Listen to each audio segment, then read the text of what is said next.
Oke, halo.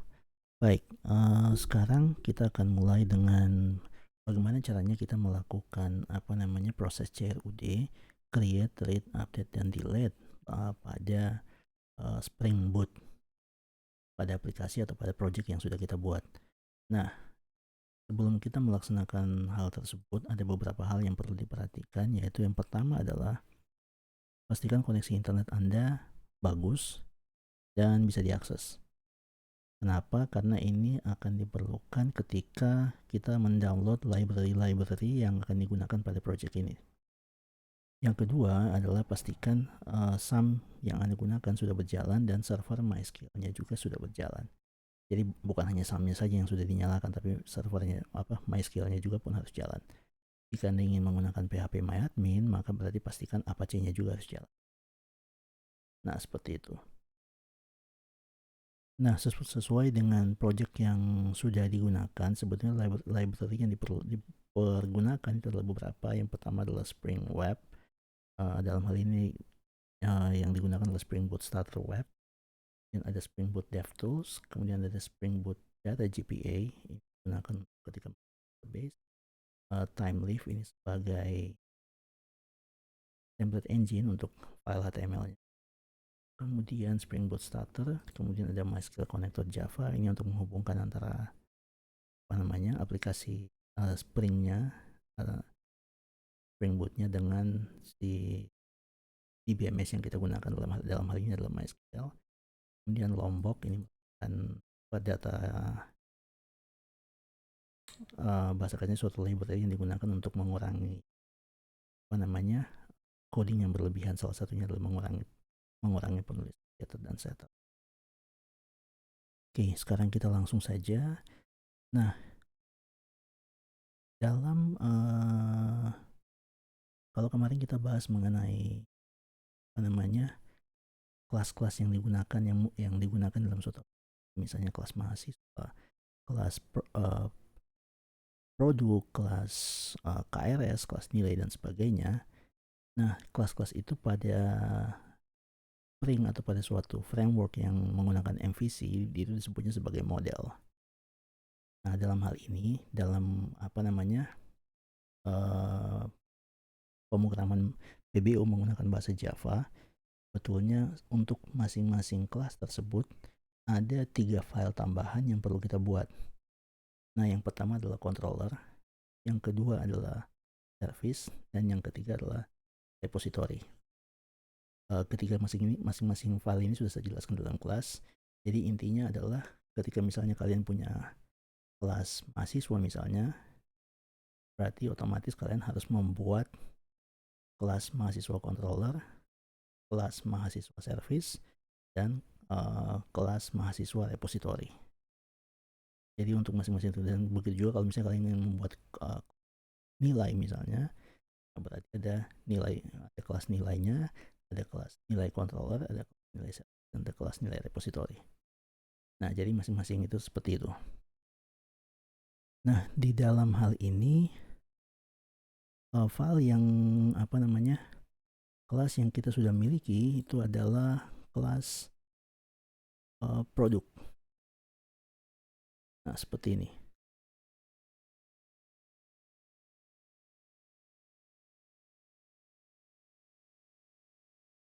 Oke, ini saya hapus dulu semuanya supaya gampang. Nah, kita sudah punya kelas produk. Oleh sebab itu, kita perlu buatkan kelas produk controller, produk repository, dan produk service. Nah, sekarang kita buatkan dulu kelas produknya. Kemudian kita buatnya long ID, private string nama, string deskripsi, private string harga, dan private string stock.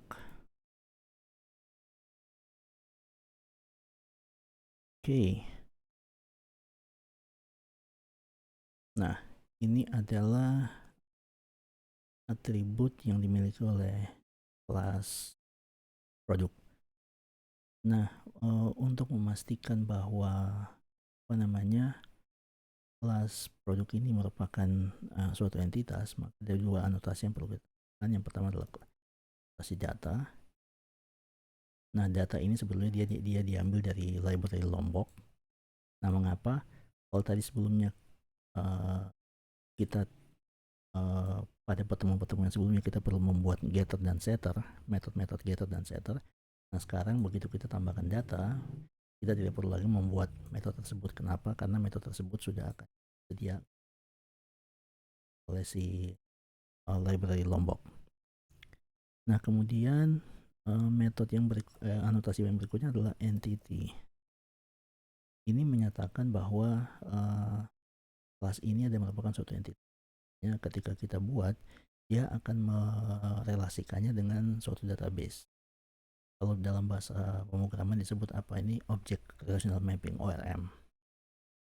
Dia ada relasi antara suatu model tertentu data pada database dengan tabel pada database. Untuk ID, nah di sini kita perlu tentukan kira-kira atribut mana yang akan digunakan primary atau sebagai ID. Ini kita pakai ID saja, tambahkan anotasi. Dan kita tambahkan anotasi lagi generated value. Nah, ini artinya kira-kira apa namanya? Dia akan di-generate-nya berdasarkan apa? Strateginya kita bisa pakai generation type identity. Nah, ini kenapa error? Kalian cukup pindah ke sini saja, kontrol spasi, nanti akan muncul itu. Nah, begitu itu terjadi, apa namanya, library-nya akan diimport. Oke, ini ada satu library yang kita tidak gunakan, ini bisa dihapus ya. Nah, seperti ini. Nah, di sini kita sudah punya apa namanya library yang berkaitan dengan ini. Nah, jika kita cek ke dalam database, ada PBO.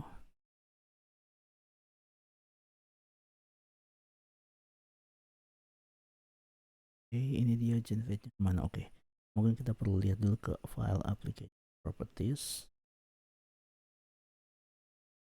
Di sini dia ke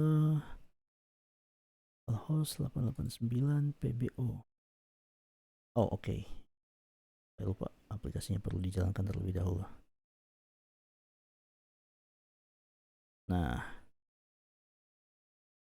sebelum kalian menjalankan aplikasinya, karena kita sudah mengaktifkan library bring data GPA tadi. Nah, berarti kalian perlu pastikan di file application properties ini pastikan bahwa informasi yang tercantum di sini merupakan informasi yang benar untuk mengakses ke database. Misalnya, database-nya berjalan pada port berapa. Dalam hal ini, saya menggunakan port 889. Secara default, MySQL biasanya menggunakan port 3306. Begitu juga yang digunakan di SAM, sama seperti itu. Nah, jika kalian punya di komputer kalian menggunakan 3306, maka di sini kalian ganti menjadi 3306. Kemudian hal yang berikutnya adalah nama database. Seperti yang sudah dijelaskan sebelumnya, database ini perlu dibuat terlebih dahulu. Kita tidak perlu menambahkan tabel apa-apa. Database dengan nama PBO itu sudah harus ada. Dan username untuk mengakses server dan password untuk akses itu. Nah, ini tadi saya sudah jalankan. Kita kembali lihat ke dalam database. Datanya sudah ada atau tidak. Nah, ini. Begitu kita jalankan, tabel produk sudah otomatis dibuat pada database. Ini makanya kenapa tadi saya bilang kita tidak perlu membuat tabel, kita cukup perlu membuat database-nya saja. Karena tabelnya di-generate otomatis ketika kita menyatakan ini dengan anotasi. Secara otomatis tabelnya itu langsung disediakan.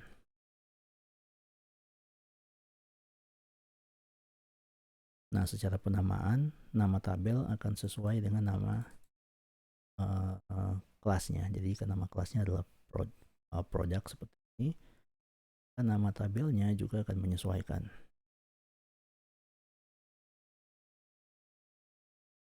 Nah, di sini kita lihat ID, deskripsi, dan nama stok. Ya,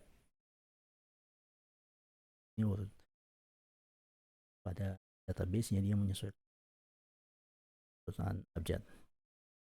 Nah, itu bisa kita atur, tapi kita tidak akan bahas di sini. Oke. Nah, jika kelas produknya sudah selesai, maka ini sudah beres. Nah, hal yang perlu kita buat berikutnya adalah kelas product repository. Mengapa saya mulai dari repository? Karena ini sebetulnya yang paling gampang untuk dibuat, karena kita tidak banyak yang harus dilakukan. Ini kalian lihat di filenya, dan kita buat dalam folder yang sama. Buat new product .java. Nah, di sini kita tidak membuat suatu kelas, tapi yang kita buat adalah interface. Jadi kalian pilih yang bagian interface, enter.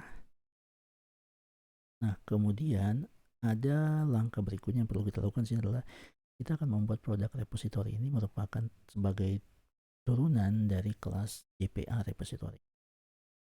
Jadi tadi kalau kita tambahkan dependensi spring.jpa, nah di sini kita gunakannya di sini. Dan JPA repository product long. Nah, di sini ini kenapa seperti ini? Ini saya hapus dulu. Ini kita import dulu. Nah, di dalam ketika kita extend, di sini ada dua parameter. Yang pertama harus kita masukkan adalah kita perlu menentukan kalau repository ini dia berelasi dengan model yang mana, atau dengan data yang mana, atau dengan kelas yang mana. Dalam hal ini, karena ini sesuai dengan namanya, dia adalah product repository, dia relasinya dengan kelas product. This product. Dan koma. Nah, atribut yang berikutnya adalah kita perlu mengetahui kira-kira tipe data dari ID yang digunakan pada kelas product itu apa. Kalau kita kembali ke kelas product, yang digunakan sebagai ID adalah pada baris 18 ini, private long ID. Nah, kita ambil tipe datanya apa? Ini adalah long. Oke, berarti sini kita tuliskan long. Nah, seperti itu. Intinya sebetulnya kelas ini pada dasarnya sudah selesai. Jadi tidak ada lagi yang perlu kita otak-atik di sini. Mengapa di sini sudah selesai? Karena kalau kita lihat pada JPA repository,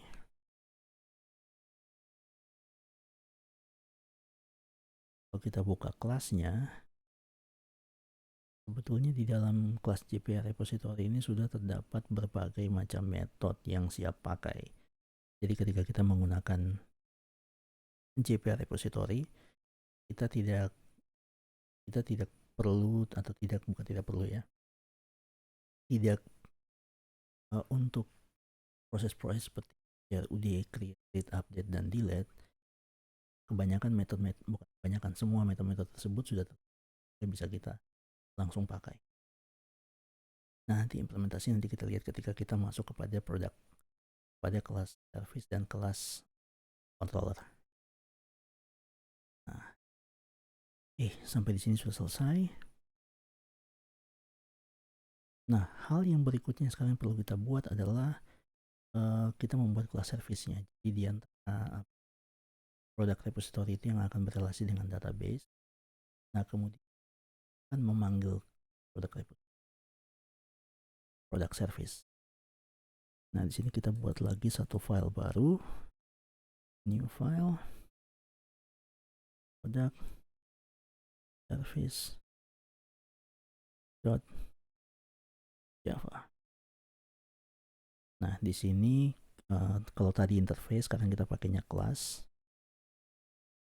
Oh iya, mohon maaf, ada satu hal yang saya lupa. Di bagian atas dari public interface product repository ini ada anotasi yang perlu ditambahkan, yaitu add repository.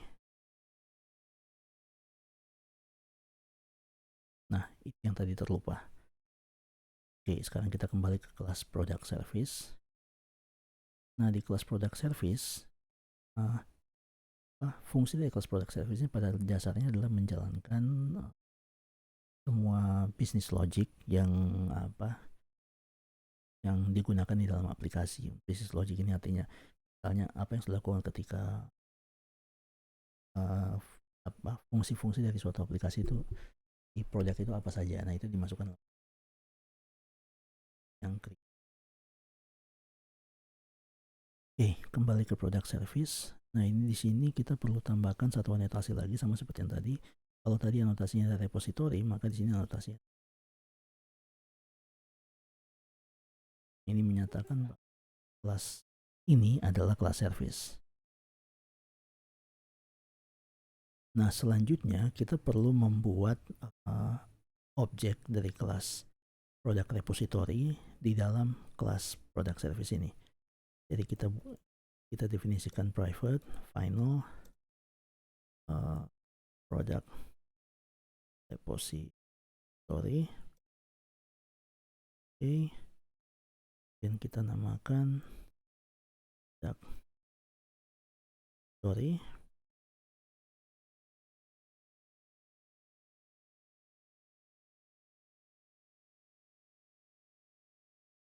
Nah, selanjutnya kita buatkan konstruktor. Konstruktor kalian bisa pakai Java Code Generator, kemudian generate constructor using all field. Jadi klik di sini, yep. Oke. Untuk sementara kelas ini sudah selesai. Nanti ketika kita masuk di proses untuk masing-masing CRUD-nya, buat nanti kita akan modifikasi. Nah, sekarang kelas berikutnya yang perlu kita buat adalah kelas controller. Dalam hal ini kita buat satu file baru lagi dan kita namakan product controller.java. Ini juga kelas. Nah, di sini kita perlu tambahkan satu anotasi baru namanya controller. Nah, dalam hal ini karena kita bermainnya untuk pengembangan webnya di sini, maka kita pakai controller. Tapi kalau misalnya kalian hanya menggunakan ini sebagai backend, artinya dia hanya sebagai menghasilkan API misalnya, kita bisa pakai yang namanya ada anotasi lain, ini namanya test controller. Nah, tapi di sini sekarang kita akan pakai controller saja. Nah, di kelas inilah yang akan mengatur kira-kira ketika kita mengakses endpoint atau URL tertentu, kira-kira nanti larinya ke halaman web yang mana. Nah, itu akan diatur oleh controller. Makanya kenapa dipisahkan antara controller dengan business logic yang tadi di kelas service. Kalau di kelas service dia mengatur kira-kira jika user mengakses endpoint tersebut, apa yang dilakukan oleh layanannya. Nanti setelah apa yang dilakukan selesai, baru dikembalikan ke controller dan controller mengarahkan ke halaman web yang mana. Dan seperti.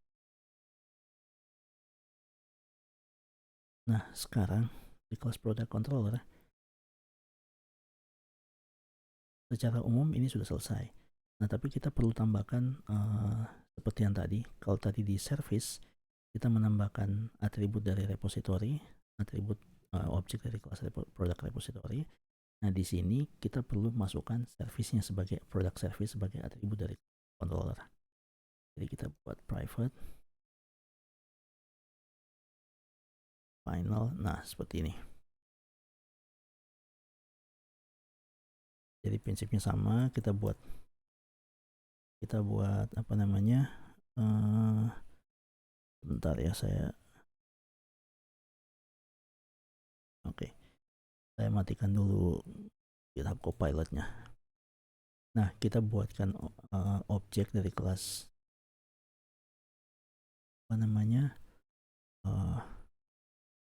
product service, kemudian kita generate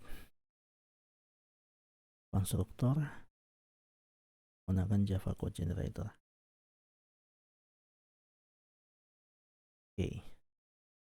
Nah, sejauh ini prosesnya pada dasarnya sudah selesai.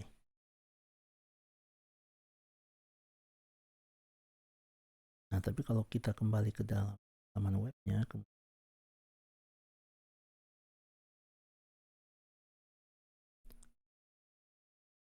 80 baru sampai ini. Kita baru sampai indeks yang dijalankan oleh. Nah, kita mau ketika kita mengakses produk, kita mau agar kita mengaksesnya adalah localhost 8080 slash product. Seperti ini. Jadi ketika kita mengakses ini, kemudian kita ketik produk, nah ternyata masih error. Kenapa? Karena kita belum ada endpoint yang menyatakan kemana ketika kita mengarahkan URL-nya ke sini, dia akan menampilkan halaman web mana itu. Kalau kita kembali ke sini, kalau kita buka home controller, nah di sini dia cuma mapping ke halaman indeks saja. Tidak ada yang mengarahkan ke halaman produk. Oke. Nah, langkah pertama yang perlu kita buat adalah kita perlu mengarahkan agar ketika kita mengakses localhost slash product, maka akan menampilkan halaman produknya. Halaman dalam hal ini terdapat folder product, kemudian index.html. Oke, kita buat itu dulu pertama kali. Jadi kita tambahkan satu metode baru, public string index. Mengapa kita namakan index? Karena seringkali dia apa namanya, kata indeks sering digunakan untuk mengakses halaman pada halaman default pada suatu folder tertentu. Nah, kemudian kita masukkan product plus index. Nah, ini artinya dia mengakses dia akan mencari pada folder template ini, folder product dan file index.html. Jadi file index.html di dalam folder product pada folder template. Seperti itu. Oke, kemudian kita perlu buat get mapping. Ini kenapa kita menggunakan get mapping? Karena untuk mengakses apa namanya endpoint ini, di sini dalam hal ini endpointnya adalah plus product plus menggunakan HTTP method get.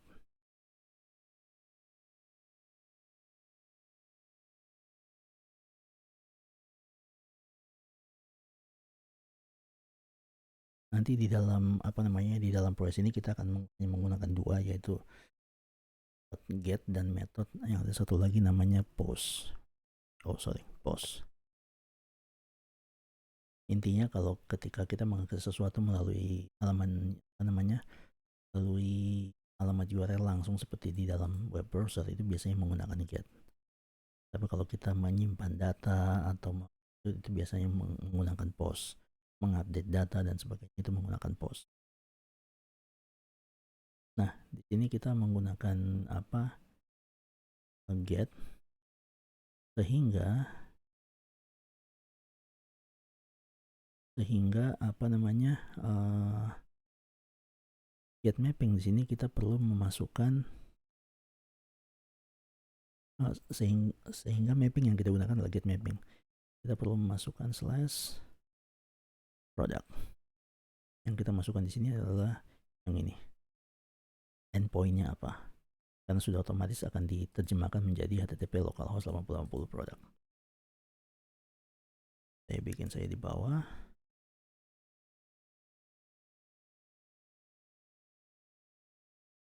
Ini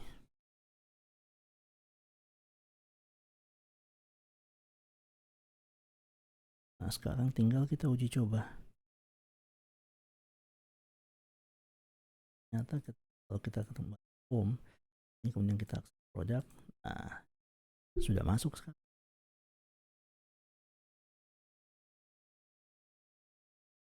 Kita sudah berhasil membuat apa namanya, link baru atau web yang sudah dibuat. Nah, kalau kalian perhatikan pada file index.html, data di sini sebetulnya adalah data dummy yang sudah dimasukkan secara statis. Artinya tidak secara langsung hardcode di dalam file index.html-nya. Nah, bagaimana mendapat datanya dari database itu nanti akan kita bahas kemudian. Nah, yang sekarang yang berikutnya yang mau kita lakukan adalah kita ingin mengakses untuk menambahkan suatu produk. Nah, biasanya ketika kita ingin menambahkan produk, ada dua hal. Menambahkan data pada halaman web. Itu biasanya ada dua langkah yang dilakukan. Langkah yang pertama adalah kita perlu mengakses atau membuka form penambahan datanya. Yang kedua adalah mengisi data dan menyimpan datanya kepada form. Nah, untuk melakukan ini pada dasarnya dia memerlukan dua endpoint yang berbeda atau dua URL yang berbeda. Mengapa? Karena biasanya kalau kita hanya sama seperti yang tadi di awal yang di sini, sama seperti pada langkah yang ini, kalau kita hanya ingin menampilkan menampilkan suatu halaman web tanpa ada data atau langsung melalui URL-nya saja, itu biasanya kan kita menggunakan metode get. Sedangkan kalau data pada formnya, maka kita perlu menggunakan post. Nah, makanya dalam hal ini karena ada dua langkah yang perlu dilakukan, maka kita perlu dua metode. Yang mana juga kita perlu dua endpoint. Nah, di sini yang akan kita lakukan pertama adalah slash product tambah, kita buat endpoint baru, ini kita pakai metode get. Nah, yang ini fungsinya adalah untuk menampilkan form tambah.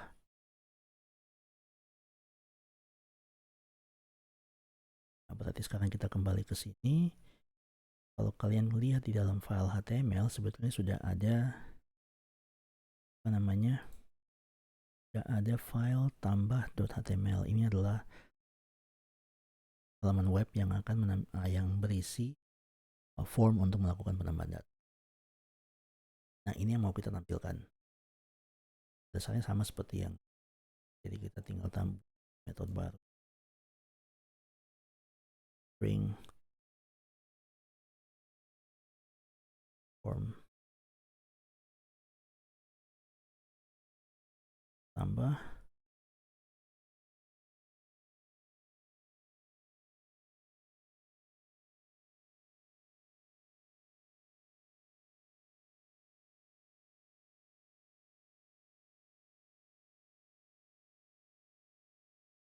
string form tambah, kemudian kita langsung saja kembalikan nama filenya yang ada di product slash tambah.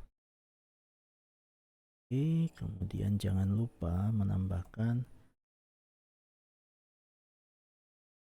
get mapping,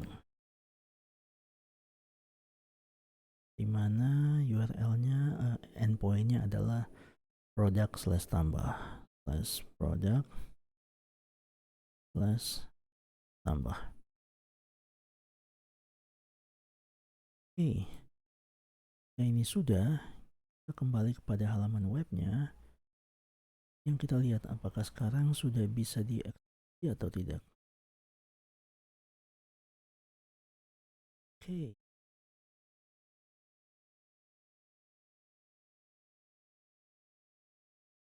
Jadi kalau kita klik di sini, nah sekarang sudah kelihatan URL di atasnya sudah berubah, yaitu localhost 8080/product slash tambah.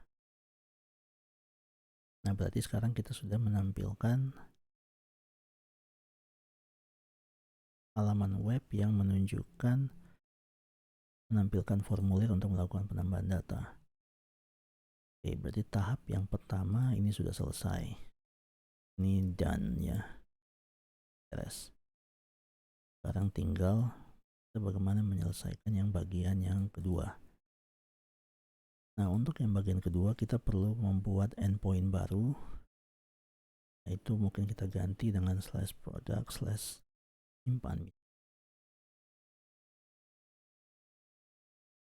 Ini karena dia akan melakukan penyimpanan data, maka dia akan menggunakan metode post.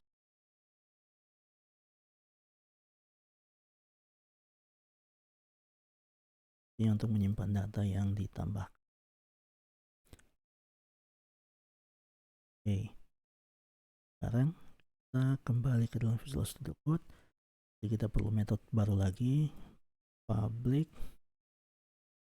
thing simpan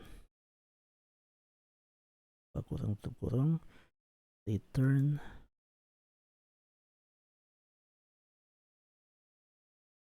Nah, ini kenapa returnnya saya kasih kosong, karena nanti kita akan isi belakangan. Nah, yang pertama adalah apa yang terjadi ketika ini kita tambahkan post mapping. URL-nya adalah yang tadi, product plus simpan.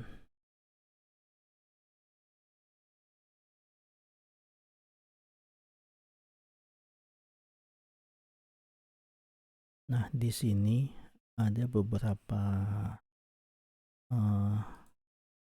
hal yang perlu dilakukan. Yang pertama adalah kita perlu membuat binding antara saya tutup dulu.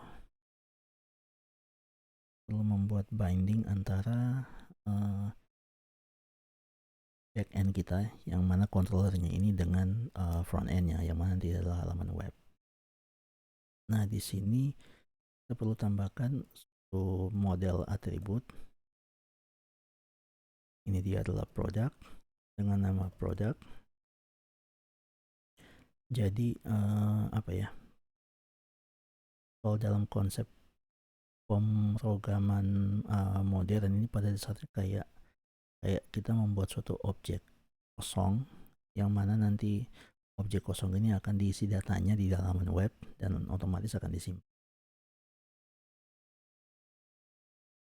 Nah, oke, untuk sesaat kita cukup dulu sampai di sini. Nah, sekarang yang perlu kita lakukan adalah pindah kepada halaman webnya.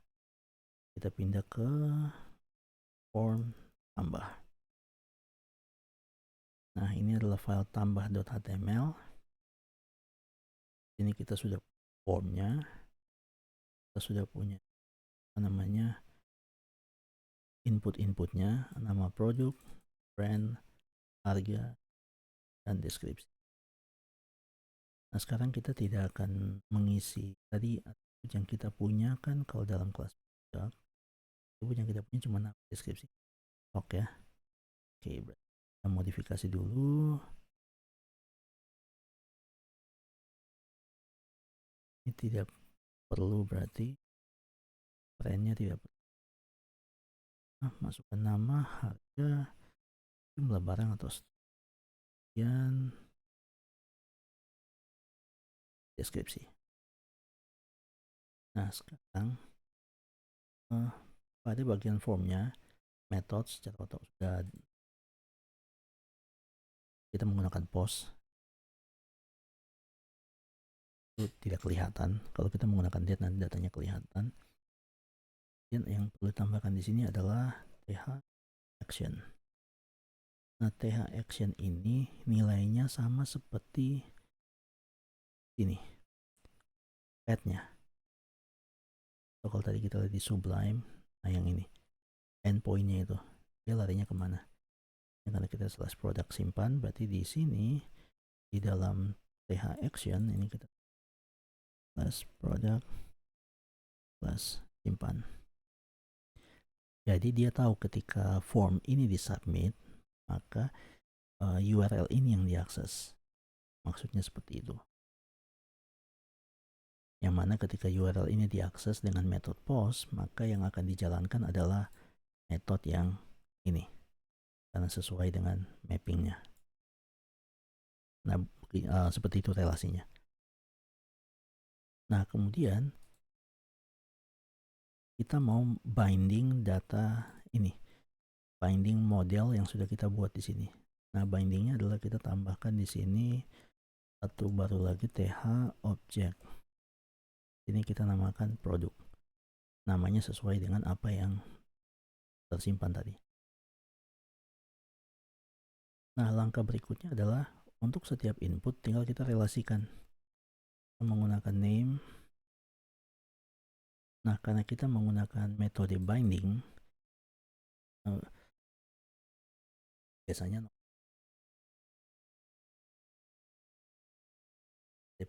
biasa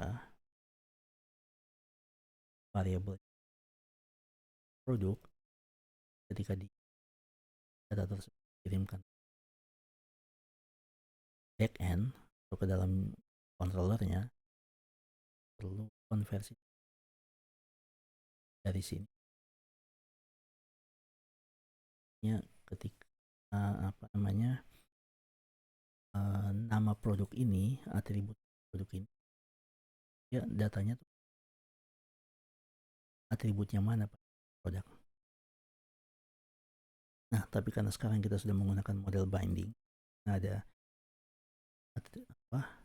nama di sini sama dengan nama di sini, maka kita tidak perlu lagi buat yang seperti itu.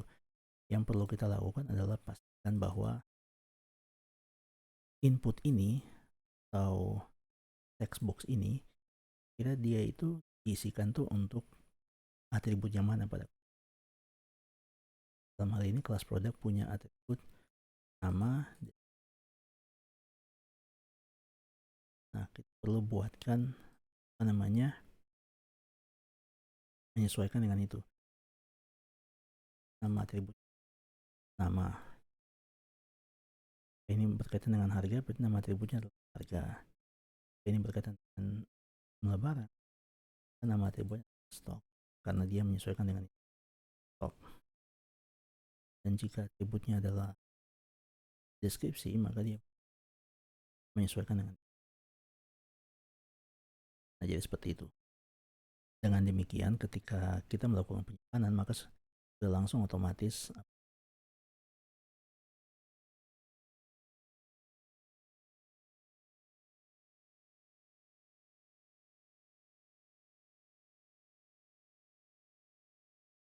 oh ya ini ada satu,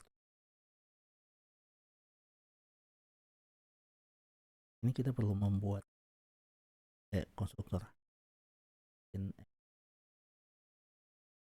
kita kan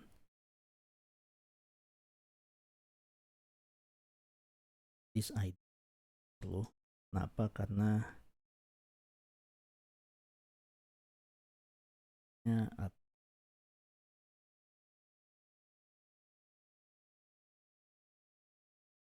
kita kembali ke sini.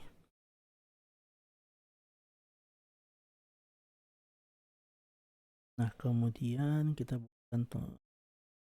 punya button untuk kemudian punya button juga, tombol juga untuk cancel. Di sini cancelnya simple, artinya ketika tombol cancel diklik, dia akan kembali kepada halaman yang menampilkan keseluruhan produk atau halaman indeks pada produk. Simpan, kita sudah pastikan bahwa semua saja, kita kembali ke dalam controller. Nah, sekarang yang perlu kita lakukan adalah bagaimana menyimpan datanya. Nah, di sini apa yang dilakukan controller pada yaitu ketika dia ingin melakukan itu, dia lemparkan kepada product service. Dalam hal ini dia panggil this product service. Kemudian metode simpan ini kita buatkan di sini.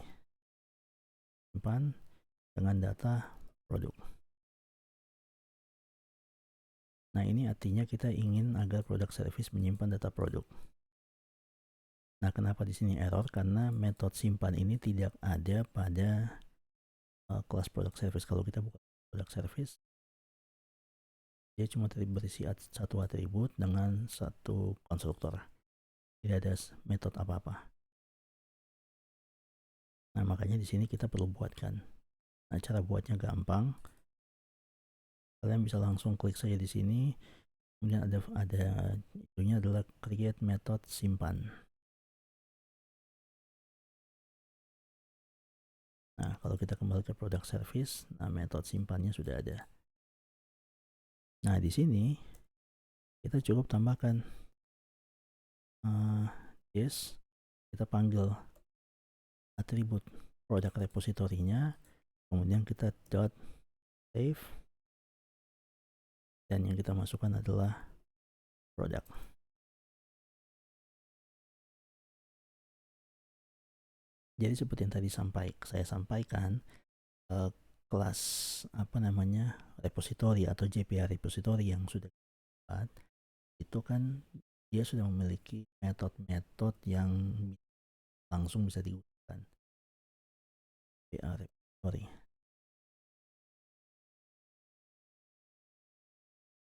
Nah, salah satunya adalah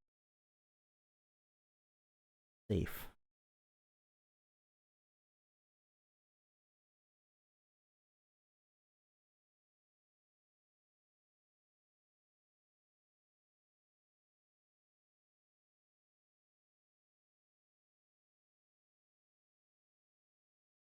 Nah, ini. Jadi save ini dia merupakan turunan dari metode yang dimiliki oleh kelas CRUD repository. Jadi bahasanya kayak gini, kayak jadi JPA repository itu merupakan turunan dari CRUD repository yang dari list CRUD repository, turunan dari ini. Nah, karena sesuai dengan prinsip turunan, ketika suatu kelas merupakan turunan dari kelas yang lain, maka kan dia memiliki semua atribut dan metode yang dimiliki oleh kelas induknya kan. Nah, makanya karena save itu pada kelas induknya, makanya langsung nah, penyimpanannya seperti yang saya bilang, proses CRUD itu kan sesuatu yang normal dan reguler dan pasti dalam suatu pasti proses CRUD. Jadi itu sudah sesuatu yang umum sehingga dibuatkan kelas-kelas seperti ini. Jadi kita tidak perlu lagi membuatkan sintaks SQL-nya untuk mengakses. Di belakang layar nanti library penyimpanannya seperti apa. Nah, selanjutnya begitu ini sudah, oke. Kita kembali ke controller. Berikutnya adalah return. Kita perlu mengatur kira-kira setelah datanya disimpan kita mau kembali ke halaman yang mana. Nah, biasanya kalau kita lihat di sini, biasanya ketika kita selesai menyimpan, kita mau kembali ke halaman yang ini. Baik, kita mau melihat apakah datanya sudah, bukan hanya sekedar melihat sih, tapi ya pada umumnya seperti itu. Baik, selain untuk bisa melihat apakah data yang kita buat sudah masuk atau tidak. Nah, jika mau seperti itu, kita tidak bisa menggunakan model seperti ini, product/index. Mengapa? Karena ketika kita mengakses product/index, dia sebetulnya cuma menampilkan file HTML-nya saja, tapi dia tidak mengambil datanya dari database. Nah, kita mau adalah ketika dia mengakses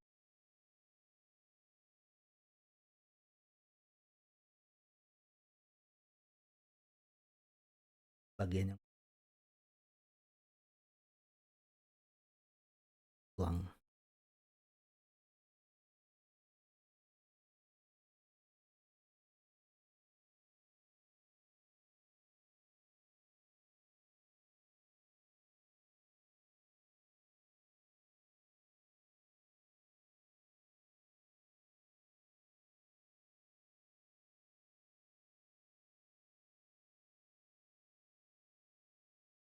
Product. Oh, sorry. Nah, jadi ketika dia akan yang ini.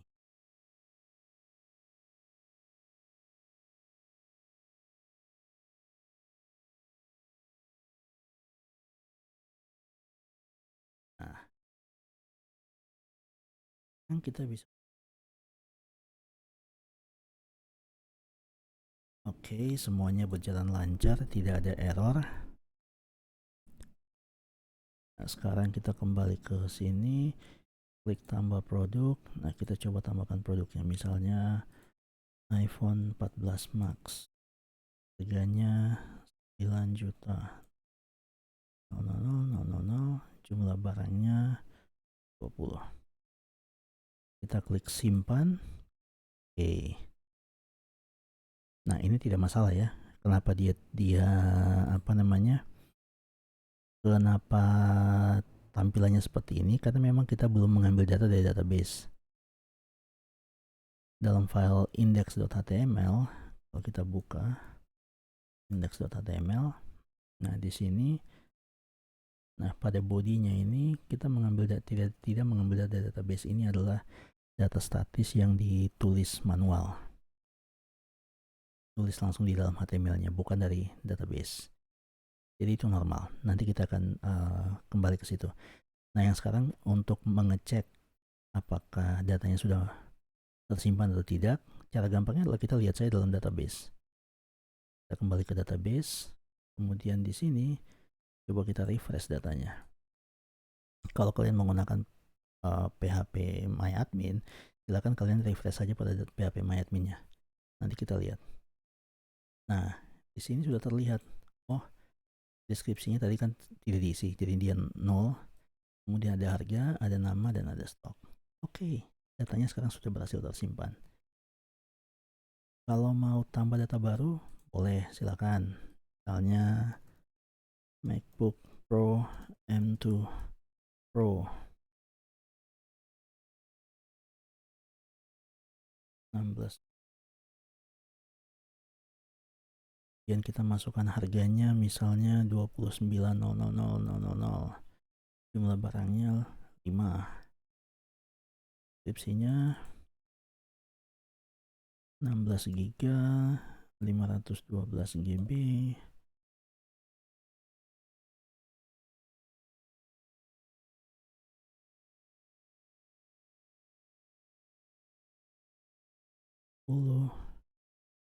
GPU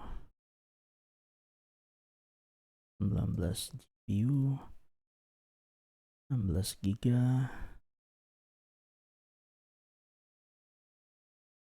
dan 512 GB simpan.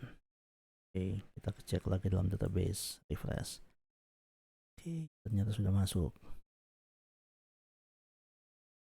Oh, bentar, ini ada yang salah. Kenapa deskripsinya tidak muncul ya? Produk tambah namanya. Oh ya, oke. Ada yang tahu ada yang salah di sini? Ya, deskripsi tidak masuk karena dia di luar dari apa namanya tag formnya. Tag formnya sudah ditutup di sini, divnya untuk itunya baru ada di luar. Dia harus masuk di dalam sebagai bagian dari formnya. Oke, tidak apa-apa lah, nanti kita perbaiki belakangan. Paling tidak sekarang yang kita lakukan sudah benar, yaitu menyimpan data sehingga datanya sudah bisa masuk dalam database.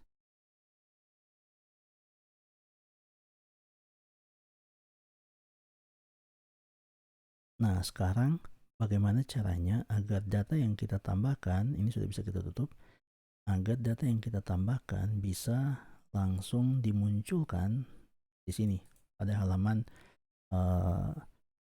class product index.html.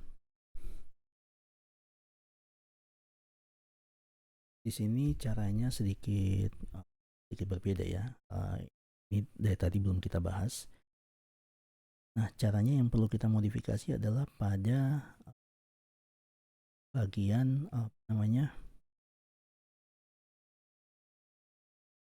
pada bagian product control dan product service. Kalau kita kembali di sini, nah di sini sudah kelihatan jika kita mengakses indeks tadi, menampilkan ini, kita cuma menampilkan halaman product index.html, tapi kita belum mengambil data apapun dari database. Kalau di sini kan kita sudah menggunakan product service untuk menyimpan data. Nah, tapi di sini kita belum mengambil data apa-apa. Nah, berarti kita seperti cara yang tadi, kita pakai lagi product service, kemudian dot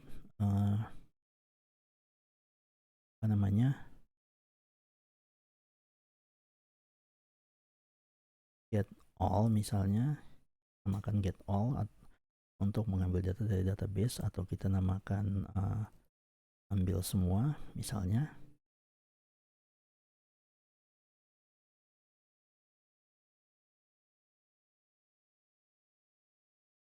Nah, kemudian karena ketika kita mengambil data dari database, ini kan data dari database kan kalau kita mengambil semua data kan berarti bukan hanya satu ya, saja lebih dari satu.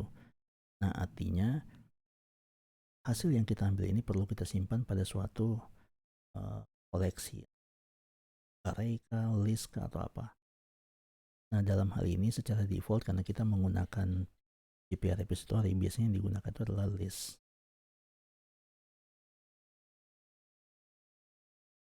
Nah, gunakan itu adalah list. Ini pilihannya jangan pilih yang pertama ya, pilih yang kedua, yaitu yang list yang dari java.util. Jadi pilih yang itu, kemudian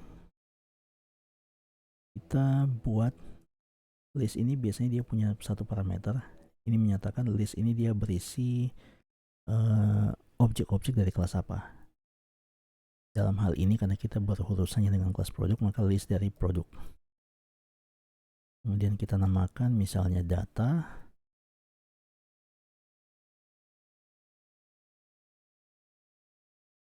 atau kita namakan misalnya daftar produk.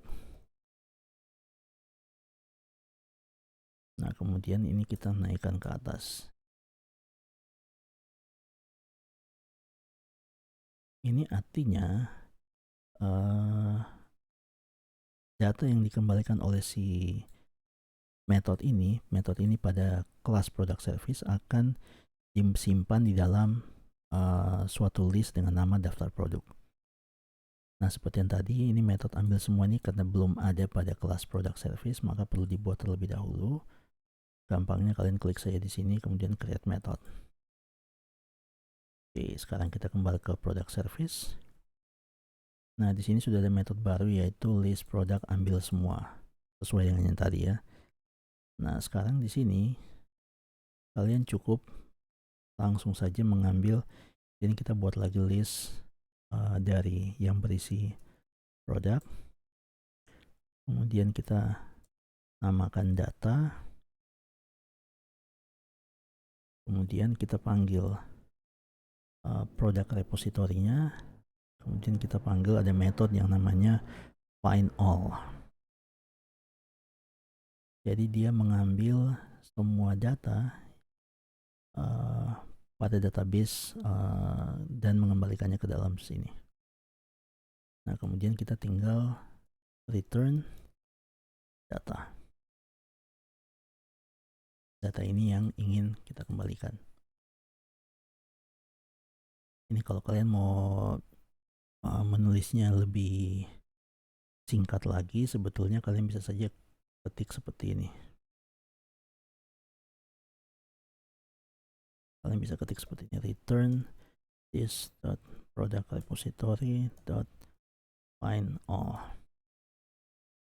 Nah, itu juga bisa, karena secara otomatis find all ini adalah keseluruhan data. Ya, sebetulnya tergantung dari apa ya, kesukaan masing-masing. Itu masalah preferensi saja sih. Nah, jadi seperti itu. Jadi ketika product controller memanggil metode simpan pada product service kemudian menjalankan metode find all dari kelas product repository dan mengembalikan datanya. Jadi dari sini repository mengembalikan datanya ke product service, kemudian service mengembalikan datanya ke controller. Nah, sampai sini belum selesai karena begitu sampai di controller kita perlu mengirimkan datanya dari controller ke dalam halaman web. Nah, caranya seperti apa? Kita menggunakan ada satu atribut baru lagi. Sini kita perlu tambahkan koma model.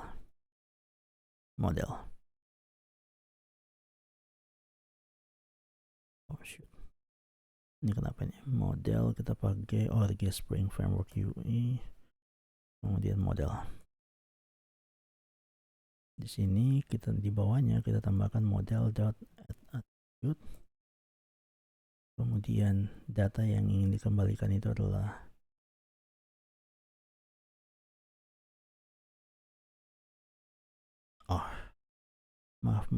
maaf, saya salah, tempatnya salah, bukan di situ. Ini di bagian simpan. Kita kembali ke yang ini. Nah, di sini kita perlu tambahkan model dan model. Kemudian add attribute.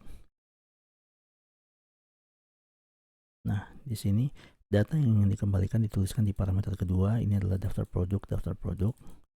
Sedangkan yang ini adalah nama yang kita berikan yang akan digunakan pada halaman halaman webnya. Jadi ketika dia mau mengakses data yang terdapat pada sini, dia menggunakan nama yang tertera di sini. Jadi misalnya kita tuliskan data misalnya, boleh-boleh saja, namanya bebas. Yang penting pastikan datanya sama. Nah, sekarang ketika kita masukkan data, oke, sampai sini sudah selesai. Artinya kita sudah mengirimkan daftar produk dengan nama data.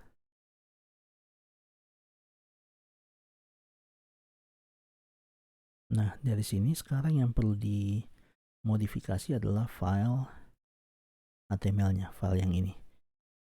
Jadi data yang tadinya statis, sekarang kita ubah supaya datanya menjadi dinamis. Nah, di sini kita buka index.html. Oke. Ini ya di bagian yang sudah saya tandai di sini. Nah, yang perlu ditambahkan adalah pertama, karena yang tadi kita kembalikan itu adalah list, maka otomatis kita perlu melakukan looping. Nah, dalam tabel itu kan loopingnya itu sama seperti di database, satu baris satu produk kan. Nah, berarti kalau di sini satu baris juga harus berisi satu produk. Artinya kita loopingnya adalah pada bagian barisnya. Jadi kalau tabel itu kan ada TR dan TD. Nah, kita loopingnya pada bagian barisnya, pada TR-nya, bukan di TD-nya. Nah, berarti kita untuk looping kita pakai ada yang namanya th each. Ini artinya sama seperti model for each, perulangan for each pada Java. Jadi cara bacanya pada untuk setiap item pada daftar item apa yang dilakukan. Nah, di sini nama yang menjadi listnya atau koleksinya ini harus sama seperti apa yang dikirimkan di sini. Jadi ketika kita mengirimkan listnya itu menggunakan nama data misalnya, berarti di index.html ini harus kita tuliskan data. Jika di sini kita tuliskan misalnya list product, maka di ini kita copy, maka di sini di dalam ininya ini kita tuliskan list product. Artinya untuk setiap item di dalam list product apa yang dilakukan. Nah, sekarang kita sudah punya namanya perulangan. Kalau kalian kembali lihat ke file ininya, nah sekarang datanya menjadi 2 baris. Mengapa? Karena dia sudah menyesuaikan dengan data pada database. Ada 2. Nah, tapi nilai di sininya belum berubah.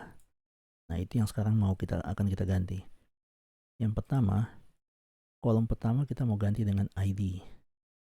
Berarti kita tambahkan th text. Nah, namanya adalah item.id. Ini artinya item list product ini kan tadi berisi kumpulan dari produk-produk.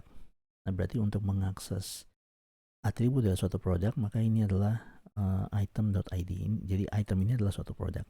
Atau mungkin kalau mau lebih jelas kita ganti saja produk. Kemudian di sininya kita ganti product.id. Nah, jadi ketika dilakukan dia mengambil ID. Dalam hal ini ID-nya adalah 1 dan 2 sama seperti pada database. Oke, sekarang kita tinggal lakukan perubahan untuk kolom-kolom yang lain. Th text product dot ini apa nama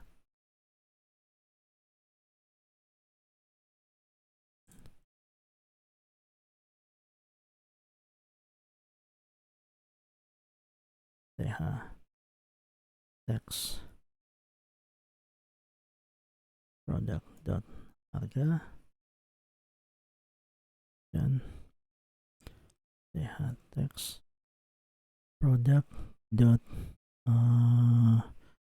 stock. Oke. Yep. Berhasil. Sekarang kita sudah punya data yang diambil dari database.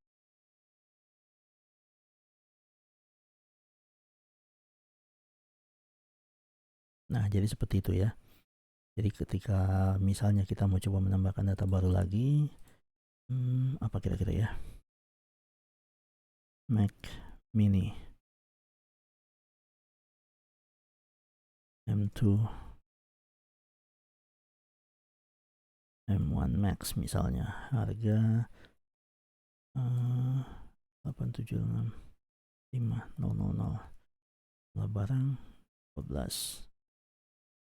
Ini kalau kita simpan, oke, sekarang datanya sudah muncul. Nah, kalau kalian sudah sampai di tahap ini, berarti kalian sudah berhasil menambahkan data dan mengambil keseluruhan data dari database. Oke, selamat mencoba. Untuk bagian edit, delete, dan mencari data tertentu akan kita bahas pada video berikutnya. Terima kasih.